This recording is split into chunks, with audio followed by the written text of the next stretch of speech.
تصور کریں کہ آپ کو ایک بہت ضروری قرض چاہیے، لیکن قرض دینے والا کہتا ہے پہلے اپنے گھر کی پوری صفائی کرو اور سب کو بتاؤ کہ کہاں کہاں گندگی چھپی ہے۔ پاکستان کے ساتھ اس وقت کچھ ایسا ہی ہو رہا ہے۔ عالمی مالیاتی ادارے IMF نے 1.2 ارب ڈالر کے قرض کو ملک میں کرپشن پر ایک بے باک رپورٹ کی اشارت سے جوڑ دیا ہے۔ آج ہم جس خبر پر بات کر رہے ہیں وہ ڈان نیوز میں شائع ہوئی اور اسے رپورٹ کیا ہے خلیق کیانی نے۔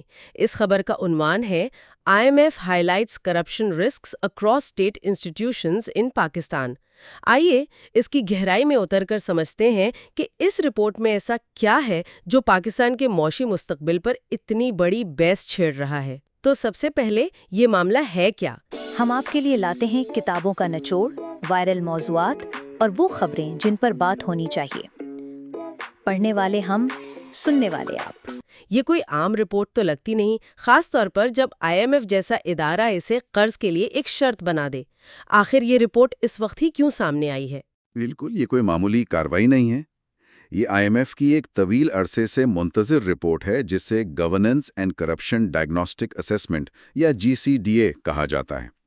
اس کا بنیادی نقطہ یہ ہے کہ پاکستان کی ریاستی اداروں میں گہری اور نظامی کمزوریاں موجود ہیں، مطلب سسٹمک ویکنیسز، اور انہی کمزوریوں کی وجہ سے کرپشن ایک مستقل اور سنگین چیلنج بن چکا ہے۔ جہاں تک اس کے وقت کا تعلق ہے تو وہ سب سے اہم بات ہے۔ یہ رپورٹ اگست سے تاخیر کا شکار تھی، لیکن اب اس کی اشاعت پاکستان کے لیے اگلے ماہ 1.2 ارب ڈالر کی قرض کی قسط حاصل کرنے کے لیے ایک لازمی شرط تھی۔ تو یہ صرف ایک دوستانہ مشورہ نہیں ہے، بلکہ اسے ایک الٹیمیٹم سمجھا جائے، یعنی رپورٹ شائع کرو ورنہ پیسے نہیں ملیں گے۔ آپ اسے بالکل اسی طرح سمجھ سکتی ہیں۔ IMF نے واضح کر دیا تھا کہ جب تک حکومت اس رپورٹ کو عوام کے سامنے نہیں لائے گی، تب تک قرض کی اگلی قسط جاری نہیں کی جائے گی۔ یہ IMF کی طرف سے ایک بہت بڑی تبدیلی ہے، خاص طور پر پاکستان کے معاملے میں۔ پہلے وہ صرف معاشی اعداد و شمار جیسے بجٹ خسارہ یا ٹیکس وصولی پر بات کرتے تھے، لیکن اب وہ کہہ رہے ہیں کہ اصل مسئلہ آپ کے نظام حکومت یعنی گورننس میں ہے، اور جب تک آپ اسے ٹھیک نہیں کریں گے، معاشی استحکام نہیں آ سکتا۔ اصل میں وہ کہہ رہے ہیں کہ ہم ایک ایسی بالٹی میں مزید پانی نہیں ڈالنا چاہتے جس میں پہلے سے ہی کئی سوراخ ہوں۔ یہ تو بہت دلچسپ نکتہ ہے۔ تو آئیے ان سوراخوں کی بات کرتے ہیں۔ جب ہم پاکستان میں کرپشن کی بات کرتے ہیں تو کچھ محکمے فوراً ذہن میں آتے ہیں۔ کیا IMF کی رپورٹ بھی انہی روایتی شعبوں کی بات کر رہی ہے یا اس میں کوئی حیران کن بات بھی ہے؟ کرپشن کی جڑیں کہاں کہاں بتائی گئی ہیں؟ رپورٹ نے تقریباً تمام بڑے ریاستی شعبوں کا احاطہ کیا ہے اور اس میں کوئی شعبہ بچا نہیں ہے۔ اس نے 4 بڑے ستونوں کی نشاندہی کی ہے جہاں کمزوریاں کرپشن کو جنم دیتی ہیں۔ سب سے پہلے سرکاری مالیات یعنی پبلک فائنانسز ہیں۔ رپورٹ کے مطابق بجٹ بنانے، عوامی فنڈز کے استعمال اور پھر ان کی رپورٹنگ میں شفافیت کا شدید فقدان ہے۔ دوسرا بڑا شعبہ سرکاری ادارے یعنی اسٹیٹ اونڈ انٹرپرائزز ہیں۔ تیسرا پاکستان کا ٹیکس نظام ہے جسے انتہائی پیچیدہ اور غیر شفاف قرار دیا گیا ہے، اور چوتھا عدالتی نظام ہے جس پر بھی سنگین سوالات اٹھائے گئے ہیں۔ ٹھیک ہے، ایک ایک کر کے ان پر بات کرتے ہیں۔ جب آپ کہتے ہیں کہ سرکاری مالیات میں شفافیت نہیں، تو اس کا عام آدمی کے لیے کیا مطلب ہے؟ کیا اس کا مطلب یہ ہے کہ پارلیمنٹ میں پیش ہونے والا بجٹ ایک قسم کی خواہش کی فہرست ہے، اصل منصوبہ نہیں؟ بالکل، رپورٹ یہی کہتی ہے کہ منظور شدہ بجٹ اور اصل اخراجات میں زمین آسمان کا فرق ہوتا ہے، اور اس پر پارلیمنٹ کی نگرانی بھی آپ سمجھے نہ ہونے کے برابر ہے۔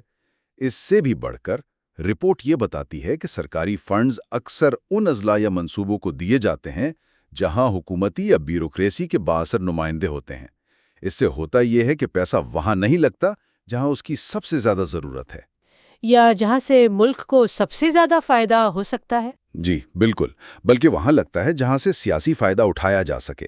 نتیجہ یہ نکلتا ہے کہ سرکاری سرمایہ کاری پر منافع بہت کم ہوتا ہے اور عوام کا پیسہ ضائع ہو جاتا ہے۔ اور دوسرا شعبہ آپ نے سرکاری اداروں یعنی SOEs کا بتایا۔ آسان لفظوں میں یہ وہ کمپنیاں ہیں جو حکومت چلاتی ہے، جیسے PIA یا پاکستان اسٹیل ملز۔ ان کے بارے میں کیا کہا گیا ہے؟ رپورٹ کہتی ہے کہ ان کے انتظام اور نگرانی میں سنگین مسائل ہیں۔ ان کے بورڈز میں سیاسی تقرریاں ہوتی ہیں، فیصلے شفاف نہیں ہوتے اور ان کی کارکردگی کا کوئی مؤثر احتساب نہیں ہوتا۔ اسی وجہ سے یہ ادارے ملک پر بوجھ بن چکے ہیں اور کرپشن کے گڑھ سمجھے جاتے ہیں۔ اور ٹیکس نظام کے بارے میں کیا؟ اسے انتہائی پیچیدہ اور غیر شفاف کہا گیا ہے۔ کیا یہ کہنے کا ایک مہذب طریقہ ہے کہ یہ نظام جان بوجھ کر اتنا مشکل بنایا گیا ہے تاکہ اس میں چور دروازے اور کرپشن کی گنجائش باقی رہے؟ آپ کی بات میں وزن ہے۔ رپورٹ کے مطابق ٹیکس اور کسٹمز کے محکموں میں صلاحیت، جدید ٹیکنالوجی اور نگرانی کی شدید کمی ہے۔ ٹیکس قوانین اتنے پیچیدہ ہیں کہ عام آدمی تو دور، ماہرین بھی الجھ جاتے ہیں۔ اس کا نتیجہ یہ نکلتا ہے کہ ٹیکس حکام کے پاس بہت زیادہ اختیارات آ جاتے ہیں جسے وہ اپنی مرضی سے استعمال کر سکتے ہیں۔ اسی وجہ سے پاکستان کی tax to G D P شرح خطے میں سب سے کم شرحوں میں سے ایک ہے۔ اور آخر میں عدالتی نظام، یہ ایک حساس موضوع ہے، لیکن اگر ملک میں سرمایہ کاری لانی ہے تو قانون کی حکمرانی تو سب سے پہلی شرط ہے۔ اس پر آئی ایم ایف کا کیا کہنا ہے؟ آئی ایم ایف نے بہت واضح طور پر کہا ہے کہ پاکستان کا عدالتی نظام تنظیمی طور پر بہت پیچیدہ اور غیر مؤثر ہے۔ پرانے قانون، مقدمات کے فیصلوں میں بے پناہ تاخیر اور ججوں و عدالتی عملے کی دیانتداری پر اٹھائے گئے سوالات، ان سب کی وجہ سے یہ نظام نہ تو معاہدوں کو قابل اعتماد طریقے سے نافذ کر پاتا ہے اور نہ ہی جائیداد کے حقوق کا تحفظ کر پاتا ہے۔ اب آپ خود سوچیں، اگر ایک غیر ملکی سرمایہ کار کو یہ معلوم ہو کہ اگر اس کے ساتھ کوئی فراڈ ہوتا ہے تو اسے انصاف ملنے میں 20 سال لگ جائیں گے، تو وہ یہاں پیسہ کیوں لگائے گا؟ اچھا، تو یہ تو ہوئے پرانے نظام کے مسائل جن میں شفافیت کی کمی ہے، لیکن حال ہی میں حکومت نے سرمایہ کاری کو فروغ دینے کے لیے ایک نیا اور طاقتور ادارہ بنایا ہے، اسپیشل انویسٹمنٹ فیسیلیٹیشن کونسل یعنی SIFC۔ کیا آئی ایم ایف اسے ایک حل کے طور پر دیکھتا ہے یا اس پر بھی کچھ خدشات ہیں؟ یہ اس رپورٹ کا ایک بہت ہی اہم اور متنازعہ حصہ ہے۔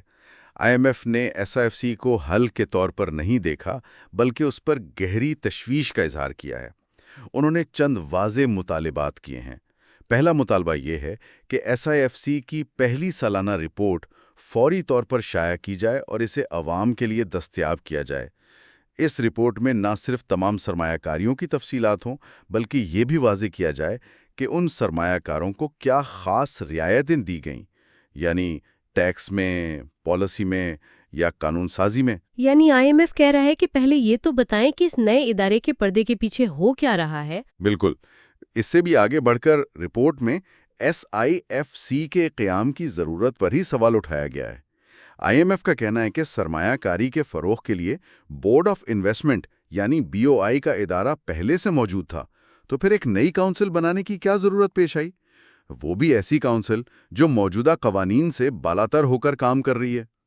لیکن سب سے بڑا خطرے کا نشان یا ریڈ فلیگ SIFC کے عملے کو فیصلوں میں حاصل قانونی استثناء یعنی امیونٹی ہے۔ یہ قانونی استثناء والا نقطہ واقعی بہت اہم لگتا ہے۔ کیا آئی ایم ایف کو یہ ڈر ہے کہ احتساب سے بچنے کے لیے ایک نیا نظام بنایا جا رہا ہے جو پرانے نظام سے بھی زیادہ غیر شفاف ہو سکتا ہے؟ جی، ان کے تحفظات کی بنیاد یہی ہے۔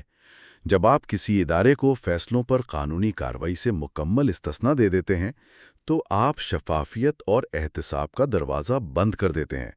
آئی ایم ایف جیسے ادارے جو قانون کی حکمرانی اور شفافیت پر زور دیتے ہیں، ان کے لیے یہ چیز ناقابل قبول ہے۔ ان کا موقف ہے کہ اس سے سرمایہ کاری کے فیصلے میرٹ پر نہیں بلکہ دیگر عوامل کی بنیاد پر ہو سکتے ہیں، جو بالآخر کرپشن کی ایک نئی شکل کو جنم دے سکتا ہے۔ تو آئی ایم ایف نے صرف مسائل کی نشاندہی کی ہے یا کوئی حل بھی تجویز کیا ہے؟ اگر یہ سب کچھ ٹھیک کرنا ہے تو شروعات کہاں سے ہو؟ انہوں نے صرف تنقید نہیں کی بلکہ 15 نکاتی اصلاحاتی ایجنڈا بھی تجویز کیا ہے۔ اس کے کچھ مطالبات بہت ٹھوس اور واضح ہیں۔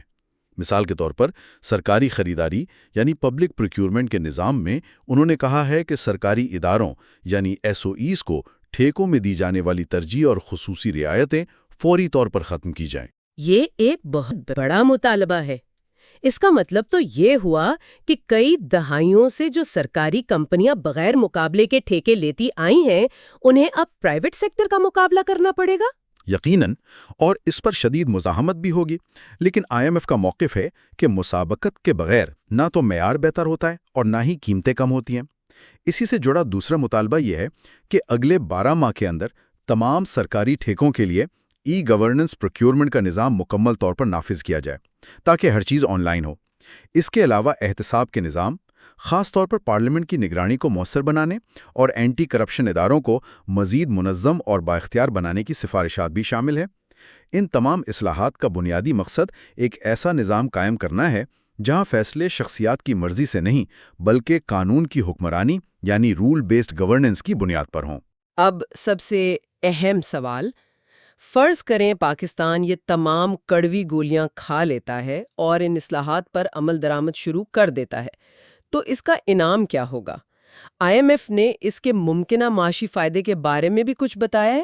جی بالکل، اور یہ اعداد و شمار بہت حیران کن ہے۔